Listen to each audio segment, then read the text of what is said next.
Halo, jumpa lagi dengan saya Arli Kurnia. Kali ini ada 3 tips atau 3 cara untuk menghemat modal usaha Anda. Kita simak penjelasan berikut ini.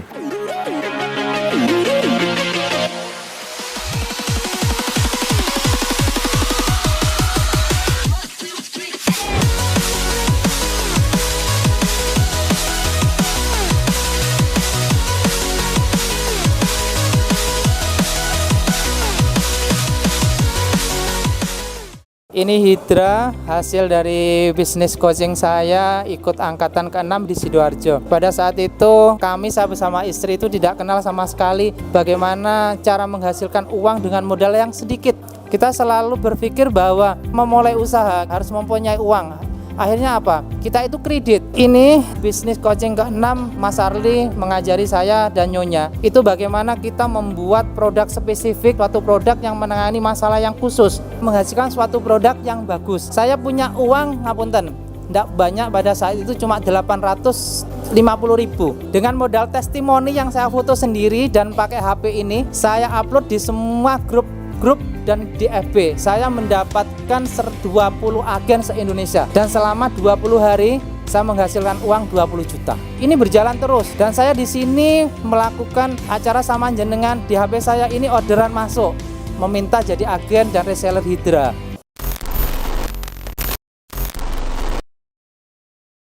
Kali ini saya ingin membahas tentang bagaimana kita bisa menghemat modal pada saat sedang memulai berbisnis. Nah, ini cocok sekali diterapkan untuk Anda yang sedang ingin memulai bisnis ya, tapi Anda merasa modalnya pas-pasan. Nah, apa saja yang bisa kita lakukan ya? Pertama, saya mau bahas bahwa kebanyakan orang awam berbisnis dia berperilaku seperti ibu rumah tangga ya. Padahal tidak harus seperti itu. Maksudnya apa, Mas Arli? Maksudnya gini, saudara. Berperilaku seperti ibu rumah tangga. Ibu rumah tangga itu biasanya ya, mereka ada uang misalnya dari gaji atau hasil usaha dan uang itu dialokasikan untuk kebutuhan ya. Itu adalah tugas ibu rumah tangga untuk mengurus rumah tangga. Nah, apakah itu hal baik? Oh, itu sangat bagus sekali. Ya, saya tidak ngomong ini bagus atau nggak bagus. Tetapi kalau Anda terapkan di dunia bisnis, ini keliru. Kenapa? Karena begini, banyak orang yang sama ya, dia cari modal, utang bank, sudah dapat utang bank dan dia berpikir dia harus menghabiskan uangnya untuk memulai usaha. Jadi usaha itu bukan masalah bagaimana kita mengalokasikan uang itu untuk apa.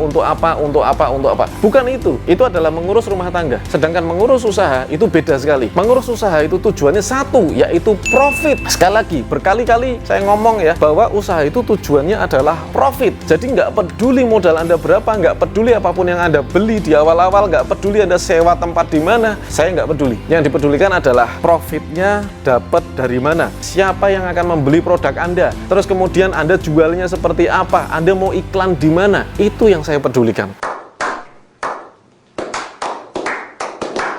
Ya, jadi berikut ini adalah 3 cara ya untuk menghemat modal Anda. Sehingga kalau modal kita bisa hemat, yang kita lakukan adalah berfokus pada profit. Nah, bagaimana caranya kita bisa berfokus pada profit? Inilah 3 hal tersebut. Hal yang pertama adalah menghemat budget tempat. Zaman sekarang banyak sekali orang-orang yang memulai usahanya bahkan cuman dari akun Instagramnya. Ya, ini adalah sesuatu yang bagus. Kenapa? Karena kalau Anda buka toko, kemarin saya bayangin gini, saya ada usaha yang jenisnya adalah fashion. Dan pernah satu ketika, ya saya coba ngobrol-ngobrol dengan temen yang mana dia menjual akun Instagram. Oke? Ketika dia, tapi saya nggak beli, saya nggak jadi beli ya. Ketika kita tahu akun Instagram itu harganya berapa ya, ada akun-akun Instagram yang sudah ramai, itu dijual. Harganya ya ada yang dia jual yang sudah followernya ratusan ribu ya, dan itu organik ya, itu sekitar sekian belas juta gitu ya. Macam-macam harganya gitu, tapi saya tidak tertarik untuk membeli dan saya memutuskan untuk merintis sendiri gitu ya, Nah, tetapi kalau ada yang membeli pun itu jauh lebih murah daripada sewa tempat. Kalau Anda mau buka, misalnya mau buka butik dan Anda harus sewa tempat, Anda akan sewa tempat misalnya setahun 25 juta paling murah atau 30 juta atau bahkan 50 sampai 75 juta ya kalau tempatnya strategis sekali. Dan itu pun Anda harus berjuang keras untuk membuat tempat tersebut terkenal, rame. Untuk membuat tempat tersebut menjadi rame, Anda perlu waktu kurang lebih 1 tahun minimal. Operasional dulu 1 tahun, Anda beraktivitas promosi sana, promosi sini, sehingga tempat tersebut bisa rame. Itu baru rame aja. Belum tentu pada saat orang membeli keuntungannya sepadan untuk sewa tempatnya saja. Nah, inilah yang membuat bisnis konvensional sekarang banyak sekali yang keuntungannya nggak masuk di operasional. Nah, untuk menghemat tempat, maka berpikirlah kreatif itu. Jadi ada rumusnya ya. Rumusnya adalah semakin besar uang yang kita keluarkan untuk usaha, maka sebetulnya kita lebih ringan dalam menjalankan. Tapi semakin sedikit uang yang kita keluarkan, bukan lebih ringan, kita harus lebih rajin lagi, lebih kreatif lagi dalam mempromosikan produk-produk kita. Nah, berarti kalau kita nggak pakai tempat, Anda bisa menghemat berapa? Anda mungkin bisa menghemat 30 juta setahun, 50 juta setahun untuk sewa tempatnya. Ini untuk bisnis-bisnis yang kriteria khusus ya, yang mana produknya bisa dikirim lewat jasa pengiriman. Anda bisa berjualan secara online. Apakah jualan online itu keuntungannya sedikit? No. Ya, jualan online itu keuntungannya tidak sedikit. Ya, banyak sekali pengusaha yang jualannya itu murni online, hasilnya miliaran rupiah setiap bulan. Itu serius. Nah, jadi pertama, kenapa orang saat ini berbondong-bondong memilih usaha yang jenisnya online? Karena tempat itu tidak terlalu diperlukan. Anda bisa jalankan di rumah tempat Anda tinggal, sediakan 1 kamar saja misalnya untuk taruh barang. Toh fungsinya cuma untuk naruh barang. Promosinya semuanya lewat sosial media. Tokonya di mana? Di Instagram. Ya, banyak sekali orang nggak punya website juga. Mereka cuma punya akun Instagram dan omsetnya bisa puluhan juta bahkan ratusan juta setiap bulannya.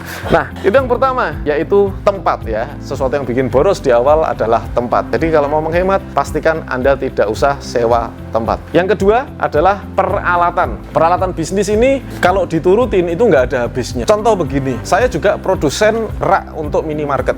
Saya memproduksi rak untuk minimarket. Kenapa saya produksi? Karena saya lihat rak yang impor itu ya sampai ke Indonesia barangnya sudah mahal dan sebetulnya bahannya sama aja, bahannya juga besi gitu.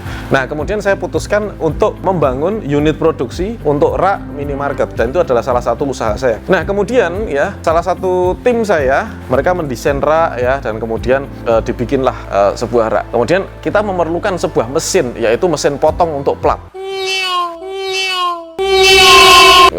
Mesin potong untuk plat. Ketika saya survei, harga mesin untuk potong itu harganya luar biasa. Puluhan juta, ada yang ratusan juta yang pakai press pakai besar itu. Jadi untuk plat, untuk motong saja, itu butuh modal yang sangat besar. Akhirnya saya putar otak, ya harus kreatif. Kalau peralatan segitu mahalnya, nanti balik modalnya kapan? Semakin besar uang yang kita keluarkan di awal, maka balik modalnya akan sangat lama. Maka saya panggil salah satu karyawan saya yang bisa otak-atik mesin. Mas, bisa nggak ini dibikin seperti ini, seperti ini, seperti ini? Saya cari referensi di YouTube bagaimana cara motong plat dan lain sebagainya. Akhirnya dia buat satu roller ya, dia bikin mesin satu roller gitu dan tidak menggunakan press apapun, tidak menggunakan listrik, tidak menggunakan tekanan, hanya menggunakan tenaga manusia. Dia bisa potong plat ya yang panjangnya sekitar 90 cm. Dia potong, krek gitu ya, cuman sekian detik aja, krek gitu. Anda tahu berapa yang saya keluarkan untuk bikin alat tersebut? Yang saya keluarkan hanya sekitar 3,5 juta sampai 4 juta rupiah. Ya, saya nggak perlu keluar uang ratusan juta untuk motong saja. Cukup 3,5 juta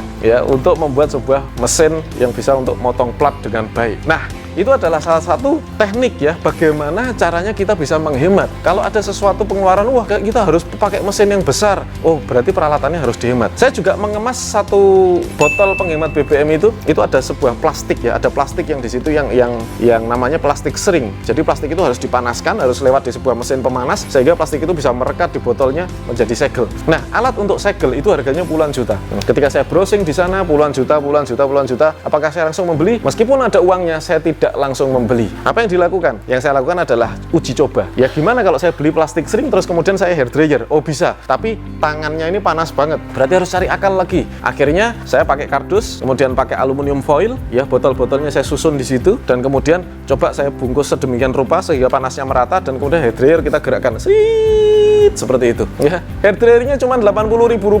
aluminium foil nggak sampai 100.000 rupiah sudah jadi dan bisa menggantikan mesin yang harganya puluhan juta rupiah. Saya sangat menghemat alat, sehingga apa? Balik modal bisnisnya sangat cepat, untungnya juga sangat cepat. Karena pada saat Anda mengeluarkan modal pertama kali untuk peralatan ini, keuangan Anda langsung minus gitu. Apalagi teman-teman yang nggak kreatif ya, teman-teman yang suka nggak kreatif ini seringkali, oh ini dibeli, padahal uangnya utang bank. Nah ini yang keliru. Jadi kalau saya di awal, kita harus kreatif memikirkan, ini problemnya apa sih? Bisa ada nggak penggantinya? Bisa nggak kita bikin sesuatu? Terutama peralatan, banyak sekali yang saya bikin sendiri supaya menghemat, supaya saya tidak beli puluhan juta atau ratusan juta hanya untuk memenuhi peralatan yang belum tentu bisnisnya nanti akan menguntungkan. Jadi kalau bisa di awal ini tempat dihemat, peralatan juga dihemat. Yang ketiga ini yang membutuhkan uang lebih besar lagi apa? Tempat itu butuh modal, peralatan itu butuh modal, dan yang ketiga yang paling memerlukan modal adalah promosi. Anda bayangkan pada saat kita promosikan produk kita, Anda mau promosi di mana? Anda promosi di koran itu mahal sekali. Anda mau promosi di radio itu juga mahal. Anda pakai Facebook Ads di awal-awal ya, produk Anda belum terkenal, Anda harus merintis dan Anda akan juga menghabiskan uang yang cukup besar. Nah, terus bagaimana Mas Arli? Cara saya adalah membuat akun dan memposting akun tersebut secara rutin, harian. Itu akan membuat produk kita jauh lebih dikenal. Artinya saya mengoptimalkan sosial media, penyebaran trafiknya organik. Ya, bahasanya agak susah ya, penyebaran trafiknya organik. Jadi penyebaran informasinya itu kalau bisa tanpa iklan dulu ya. Kalau bisa Facebooknya itu di setting sedemikian rupa, kita aktif di situ, posting sana, posting sini, 1 hari, 2 hari, 3 hari, rajin posting. Sehingga apa? Orang tambah lama tambah berkumpul terus. Semakin banyak orang yang berkumpul, maka semakin banyak yang melihat informasi produk kita. Kalau semakin banyak orang yang melihat informasi produk kita dan mereka menerima, barulah saya bermain pakai misalnya Facebook Ads atau Instagram Ads. Hanya untuk mendukung saja. Jadi iklan buat saya itu hanya untuk mendukung saja. Sesuatu yang tidak punya faktor viral, saya sudah bahas di live streaming sebelumnya tentang faktor viral ya. Sesuatu yang tidak mendukung untuk viral, sesuatu yang tidak mendukung untuk diceritakan oleh orang lain tidak akan saya iklankan. Kenapa? Karena nanti kita iklankan, kemudian orang membeli hanya pada saat kita iklankan saja. Tetapi pada saat Anda mengiklankan sesuatu yang punya potensi untuk viral, potensi untuk diceritakan oleh orang lain, maka pada saat Anda berhenti mengiklankan, produk Anda akan tetap menyebar informasinya. Itu yang saya gunakan. Jadi yang pertama, cara menghemat modal di dalam bisnis yang baru Anda rintis. Pertama, pastikan Anda berhemat untuk tempatnya, untuk peralatannya, dan kemudian untuk budget promosinya. Gunakan kreativitas, kerja keras, dan jangan mudah menyerah. Demikian, mudah-mudahan Allah Subhanahu wa Ta'ala memberikan Anda rizki yang berkah, rizki yang melimpah, dan rizki yang bermanfaat. Assalamualaikum warahmatullahi wabarakatuh.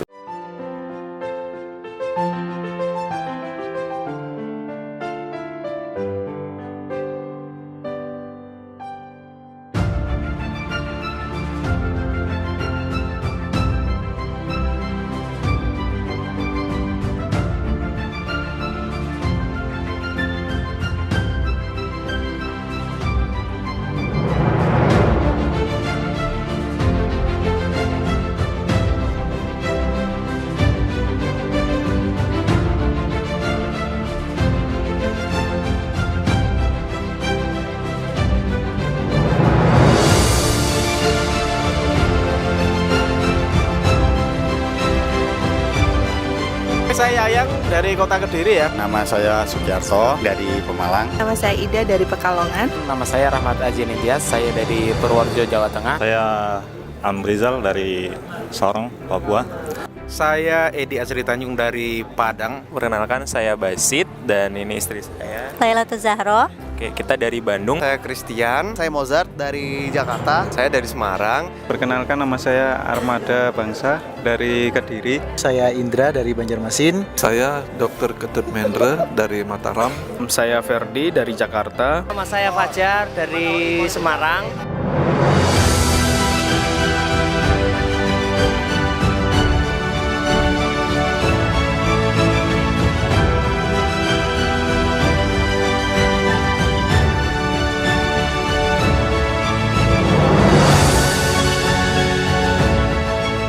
Karena beliau adalah orang yang sangat rendah hati. Orangnya sangat luar biasa, sangat rendah hati, dan mau membimbing dengan luar biasa. Pokoknya nggak nyesel dia berguru sama Mas Arli. Iya, alhamdulillah kita berada di komunitas yang positif, dibimbing sama orang yang humble, tidak hanya seputar bagaimana berbisnis, tapi bagaimana kemudian membangun kepribadian yang luar biasa, dan itu menjadi kunci utama.